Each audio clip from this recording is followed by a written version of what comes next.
Hello and welcome to Echochamber, the place where I talk about whatever, whenever, however I want. And this time, Trails in the Sky the Third. Spoiler talk, just like every other game in the series. The problem this time is there's not really a ton to talk about. The game certainly provides a lot of insights on things, a lot of them very character-focused, and those are interesting, and the thing about them is that most of the things I can say about them is just me stating the obvious. Overall, I really did like the game, and I thought how they handled the characters of the doors was very good. It did give a lot of insights that you might not have gotten otherwise. Mind you, them out of the doors, some of them were more than a little one-dimensional. I'm looking at you, Annalise. Yeah, so that part was disappointing, albeit the doors made up for that in a good amount. Outside of that, a lot of the stuff is still just stuff that, when I talk about it, I feel like I'm just going to end up stating the obvious. Fantasma is an interesting concept, but it's an extension of the Oriole. It elaborates on the Oriole's powers rather than doing anything particularly noteworthy itself. Some other interesting lore aspects is some hints at how maybe the afterlife might work, if at all, in this universe. Albeit sort of not really, because we don't know what's real, and I feel way too much of that would just be me speculating, like, way more than normal. Related to that, I do think that the church's general, belief system, and they really do go into a bit more detail of all that, but albeit at the same time, you see all that stuff like Hannah and whatnot come to life, yet at the same time, it's really how Kevin sees them in the end, so I'm not really sure how much merit that has. The peeks behind the curtain for the church are definitely interesting in terms of you get a bit more of a feeling that the church isn't really what you think they would be, that they have goals beyond just what they claim to the public. Same is true for Ouroboros. A lot of stuff we saw about that really does just reinforce my previous beliefs. You get the insight on the different Angluses, and it's interesting, but it's really just more foreshadowing for what's going to happen with their characters later, and character foreshadowing still tied too heavily into the lore, etc., etc. The Grandmaster was the most interesting part, and that's the part that really reinforces my idea that the Ouroboros really feels like they're probably more going to be played, when it comes down to it, as an organization that feels like they're a necessary evil, at least internally. I sort of get the same feeling from the church, like they play themselves off as being this, publicly very desired good. They do good things, obviously, but they're going out of their way to lie, and those are necessary evils in order to achieve a goal of their own. Ultimately, there's two things that, when I sat down and thought about the stuff I really wanted to take away from Trails in the Sky the Third, two details that really actually made me sit down and think, that gives me an idea. First of all, Fantasma. Plus, the Phantasmal Blaze Plan. We know what the Phantasmal Blaze Plan is, sort of. We know parts of it, at the very least from the Cold Steel games. We know what Fantasma is, and I would imagine this is probably a coincidence, possibly through localization. I do believe people spoke on this in the comments in some form way back when, in terms of how much localization impacted this. I think Fantasma is exactly the same in Japanese, if I remember correctly. I don't remember if anyone commented on Phantasmal Blaze Plan. But the idea that it's the same. So the thought that came to mind is well, we know what a phantasma is. So if you took a phantasmal blaze, basically, let's say, setting a phantasma on fire and burning it to the ground, that sort of thing, destroying it, basically, what does that mean? Well, the thought that came to mind was something very Inception-like in the Trails verse, where the world they live in with this oh-so-convenient, infinite energy source, maybe it's another phantasma. Like they're in a phantasma, or they went in a phantasma, all that fun stuff. I really doubt that, because they built up a lot more than just the character aspects of the lore, in terms of historical lore and stuff like that as well. So I'm a bit doubtful that they do that, or at the very least, if they do that, they do it in a lot more clever way that would account for all the different historical lore of how the world building.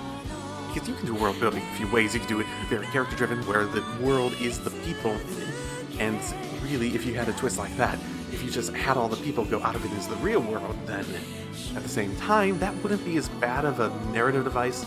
But if you have all this historical stuff, these myths and stuff that hints oh, something happened in the past, that sort of stuff. And when all that is so driven, and when a lot of your like overarching plot is essentially that aspect of it, doing something like that would be weird unless you're really clever about it. So I doubt it, but just an idea that came to mind that would be interesting if they took somewhere one day. The other thing that really caught my interest, that really made me think, and it's probably not even a red herring, but I'm turning it into red herring because it's totally not going to be relevant at all. Zemurian ore. Zemurian ore is the thing that connects all these games. Zemurian ore is the key that's going to set us free. Zemurian ore is the most important aspect of this lore, and it will reveal everything that is truly going on behind the scenes for everything. I promise you. I wouldn't bet on it, but I promise you. In case you don't remember about Zemurian ore's amazing, super duper role in the series, I believe it was in second chapter it was used for ultimate weapons. In third chapter it was used for ultimate weapons. In Cold Steel, if for some reason you haven't played or watched my Cold Steel playthrough, I guess warning now. Totally spoiling everything because this is my spoiler ranting, and I've played 5 games in this series so far. So yeah, those. In Cold Steel, it's used to create a weapon, basically, a big weapon. I'll be vague about it at the very least. Though I may not be vague later. I don't think I've been too unvague to this point, so... yeah, specific, that's important. We have words for reasons. Every time Zemurian ore is brought up, it's this magic-infused ore that's like... has these like specific, like in Cold Steel, these specific temples that are like designed to grow it in a way or develop it in a way, like clearly designed in order to make more of it, that sort of stuff. And then you go back and you realize we don't understand anything about this. And then you go to Celeste and Sky the Third, and she's just like, well, we were never able to figure out a way to analyze it. We don't know shit about this. And ultimately, that actually, maybe this is the reason why I think it's important, but it sort of reinforces my theory in a way. Hear me out. So this is how I'm approaching it. So the idea is that Zemurian ore, even Celeste in her time when they had the Aureole, when they were this ancient time before like the Great Collapse, or I forget what it's called, I really haven't reviewed a lot of the lore stuff for a while now, or my own theories, honestly. Even back in this time frame, they didn't really know that much about it. It means it's a technology, a creation from something that came before them. Now, it could be as simple as it's some magical thing that grows and it doesn't mean anything. But how I'm thinking is, what if there was a civilization before them? What if stuff like the Aureole, maybe the Divine Knights, these are all things, these ideas, the trials, the Cold Steel games, all these things are just leftover. Like, they're not really made by a goddess or anything like that. They're just left over from a previous civilization. And every civilization just collapses in the cycle. Like, okay, if you haven't seen my spoiler talks, you know I like the freaking cycle. It's like this cycle. Every time the world basically collapses and another civilization built out of it, and eventually they latch on into the remnants of the previous civilization's splendor, stagnate a bit themselves, and burn themselves down themselves. Perhaps they get to a technological point where essentially something in the world happens and bad things occur, creating the end to that cycle and the beginning of a new civilization coming out of the ashes.